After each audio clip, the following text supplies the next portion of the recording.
सिद्धेभ्यः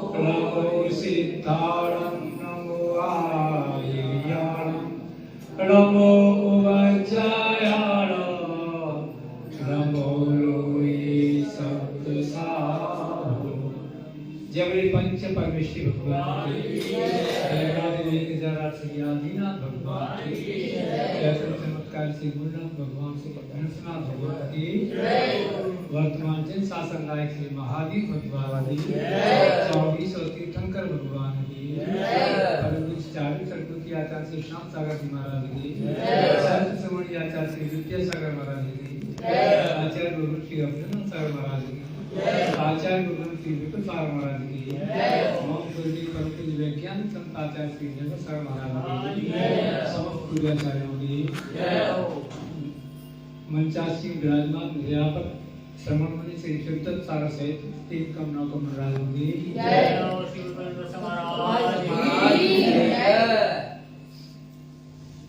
प्यारी प्यारी सत्यात्माओं, हमें अपने जीवन को सफल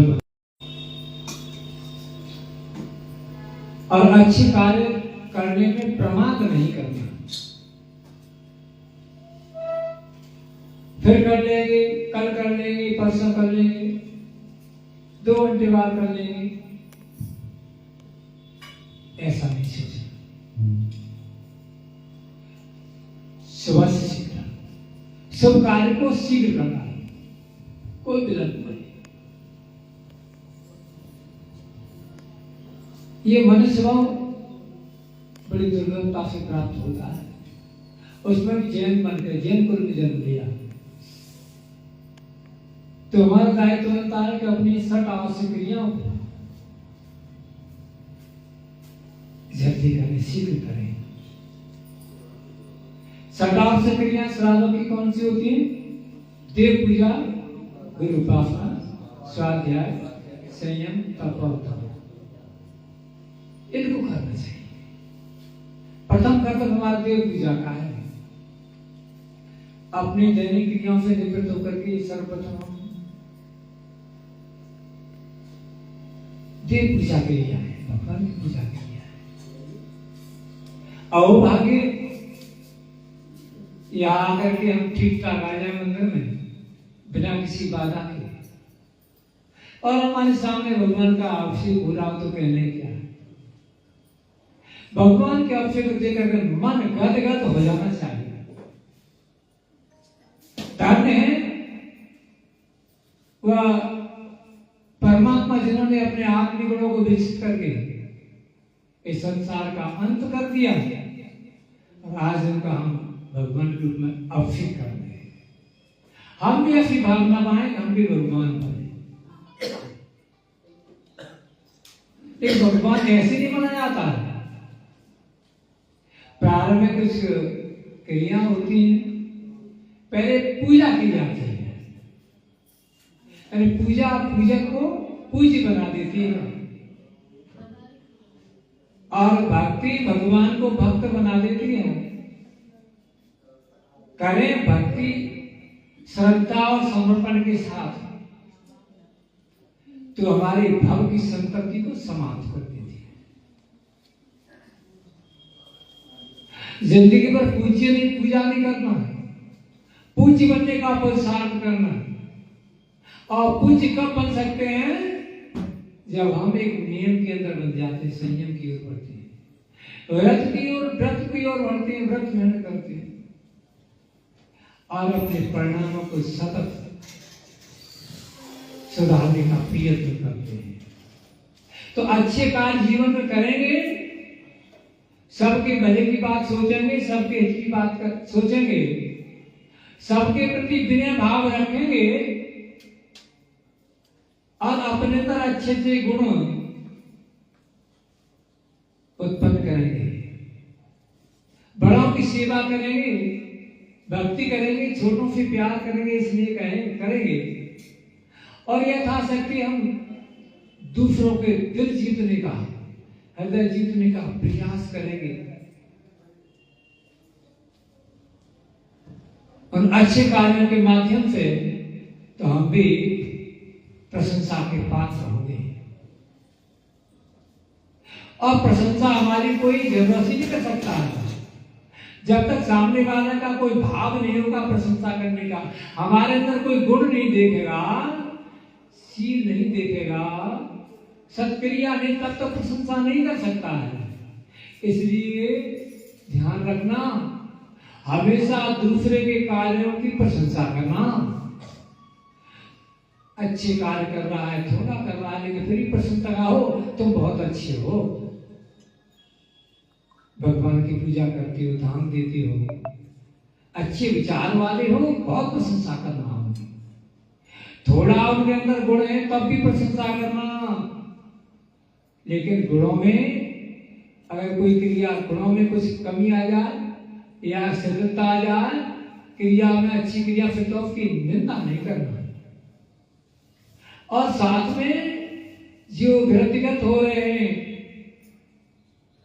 पुण्य के कारण जो है फलीभूत हो रहे हैं, उनसे ईर्ष्या नहीं करना। प्रशंसा तो करना, निंदा नहीं करना, ईर्ष्या नहीं करना।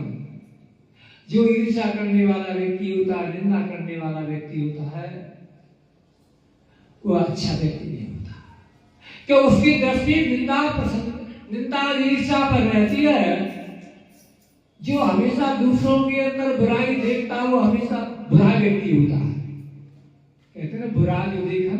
अब ये इसके विपरीत दूसरा व्यक्ति होता है जो अच्छा ही देखता है।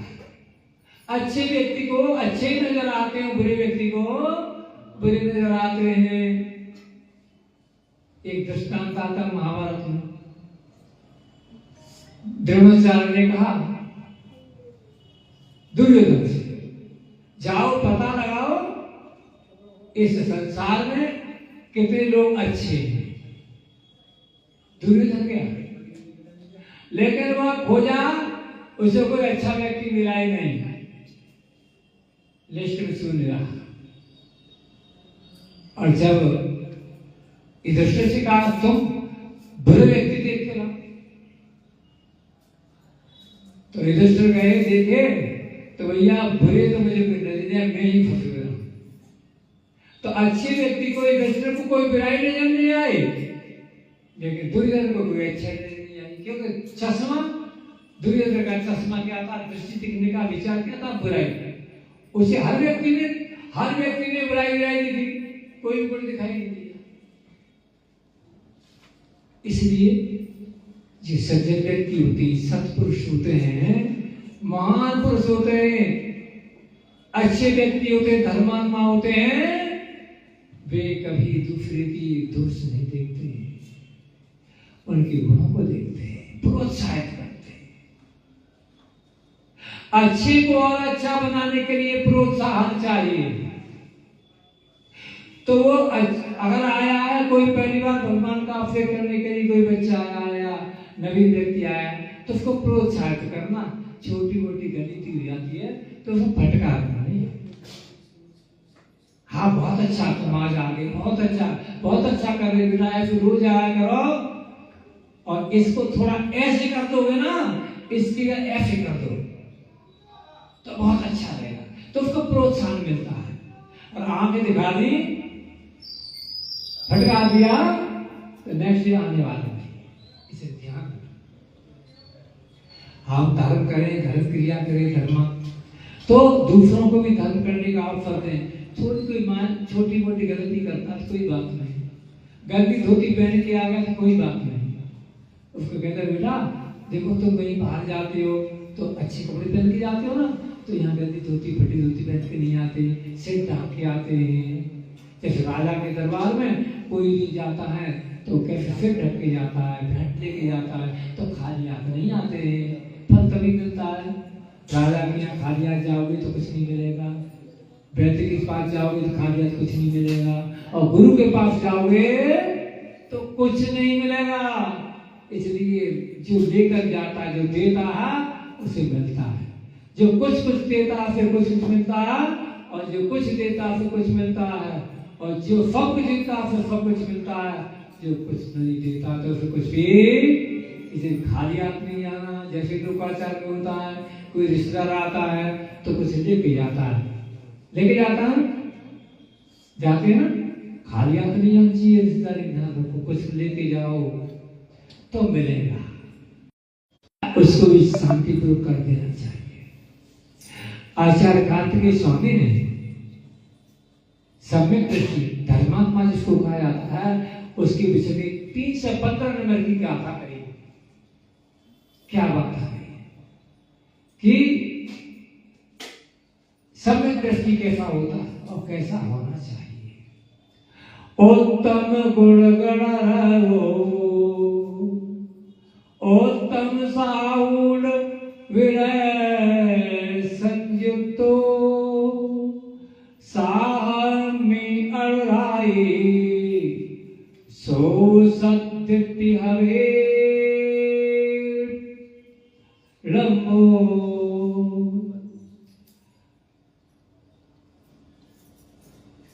परमो सॉरी हम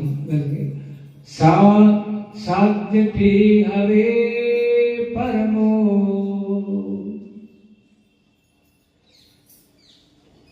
कि सम्यक दृष्टि जीव होता है, उसी को धर्मात्मा, वहीं से धर्म की प्रारंभ होती है। जब तक श्रद्धा नहीं, समर्पण नहीं, चाहे गुरु के प्रति हो, चाहे देव के प्रति हो, चाहे शास्त्र के प्रति हो, वहीं से प्रारंभ होता है। श्रद्धा पर धर्म टिकता है। तो उत्तम गुण गण रह, जितने भी उत्तम गुण हैं उन गुणों को ग्रहण करता है। उत्तम गुण रतन, सम्यक दर्शन, सम्यक ज्ञान, सम्यक चारित्र, संयम, तप, ठीक है ना, विनम्रता, अपने को लगता दूसरे की प्रशंसा करना, दूसरे को भेद में लगा लेना, ये सब सम्यक दृष्टि। रौमन रत रहता है, नहीं रहता है। और उत्तम गुण हमको कैसे प्राप्त हो, इसकी फर्क चिंता करता है। और साथ में उत्तम साहुरम विनय संयुक्तो, जो साधु जन है, संत जन है, उनकी सदैव विनय करता है। उनकी सब कैसा भाव रखना, कैसे उनकी व्यवस्था करना, कैसी बफतका में उनको स्थापित कराना, आहार विहार कैसे कराना, उनके साथ उनको उच्चासन में विराजमान करके नीचे स्वयं विनय के साथ बैठना। साधु विराजमान हो जाते, उच्चासन विराजमान लेते, साथ में क्या है कि देखिए विनय, कभी तो टांग फैला के बैठ गए, या अन्य प्रवृत्ति गई, या जो मोबाइल लेके चलते हैं, हालो वहीं बैठे करते नहीं, बड़ी विनय के साथ उनके सामने बैठना, ठीक से बैठना, कोई अभ्यतभी कुतर्क नहीं करना, उनके वैयावत याद करना, ये सब विनय के अंदर आ है। कहते हैं युक्ति में विनय सर्वे गुणा विनय में आश्रय थे। जितने भी गुण प्राप्त करने तो विनय करो, नम्रता करो, झुको,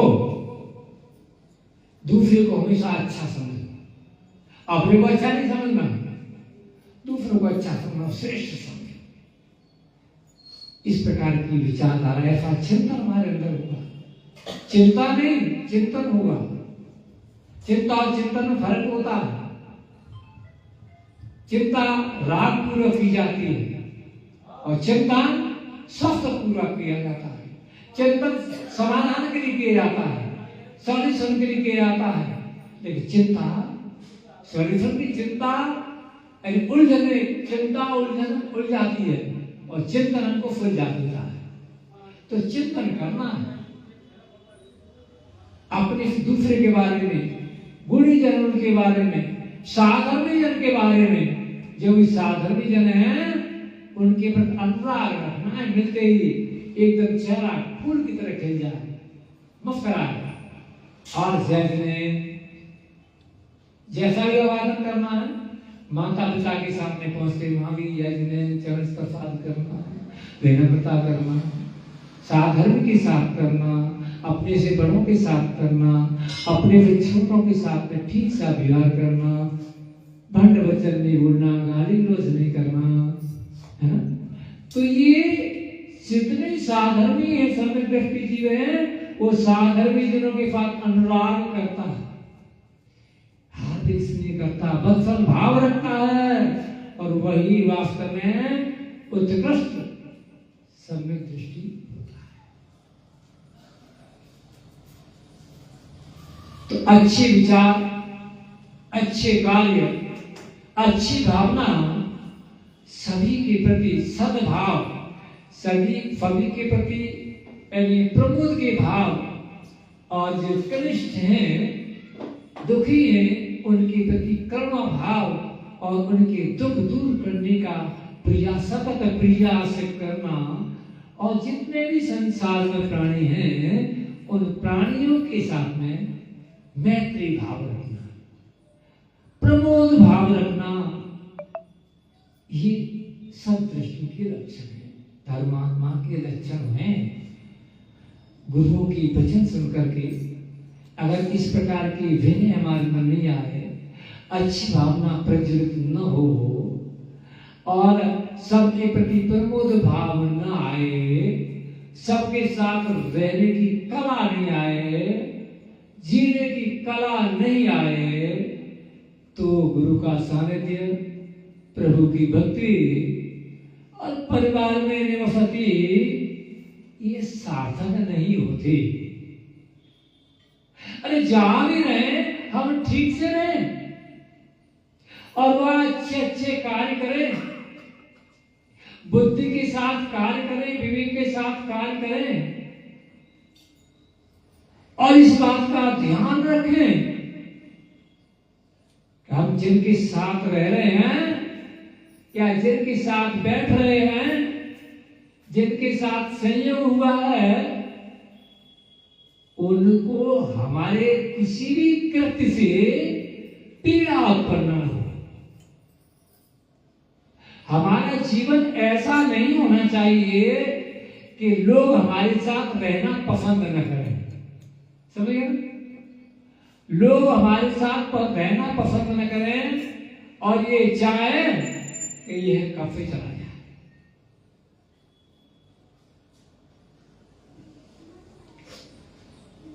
इसलिए अपने जीवन को सुगंध में, सदाचार से युक्त, विनय से युक्त, शील से युक्त और सबके साथ मिश्रित। जैसे एक दिन महाराज जी ने आपको बताया था, 3 प्रकार के लोग बताए थे, मिट्टी के समान, एक बताया शक्कर के समान और एक बताया पत्थर के समान।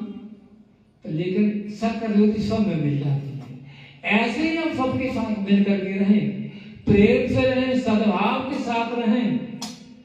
वो हमारे जाने पर, हमारे वियोग होने पर यानी व्याकुल हो, इनका सहयोगी बना रहे, इनका वियोग न हो, ऐसी भावना उनके अंदर जागृत हो,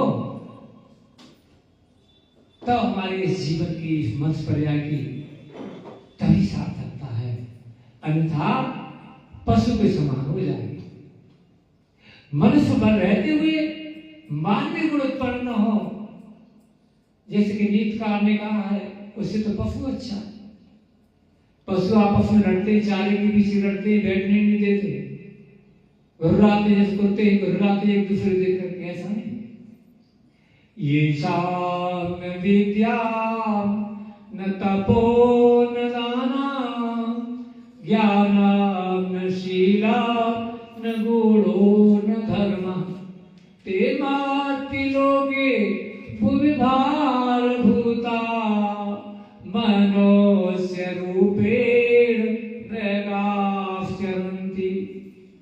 6 गुण बताए, जिनके पास अवगुण बताए, न विद्या है न तो ज्ञान प्राप्त किया, ऐसा न विद्या न तपो न दान, न तप करते, कोई इच्छा को रोकते नहीं है, कोई इच्छा की पूर्ति में लगे रहते हैं, और चाहते हैं, न दान करते हैं लेकिन फिर भी देते नहीं है, कंजूसी करते हैं। ऐसा न विद्या न तपो न दानम ज्ञानम शीलम तपो धर्म, न ज्ञान है न शील है,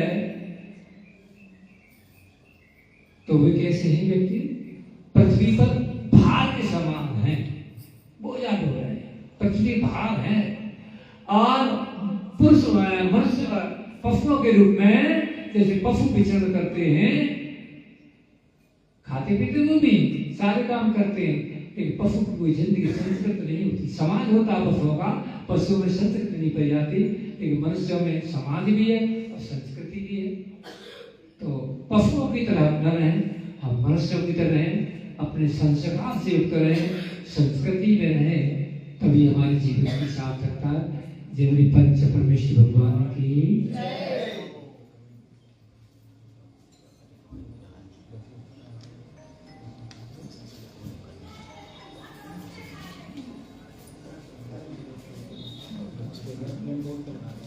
बंद कर दो उसको।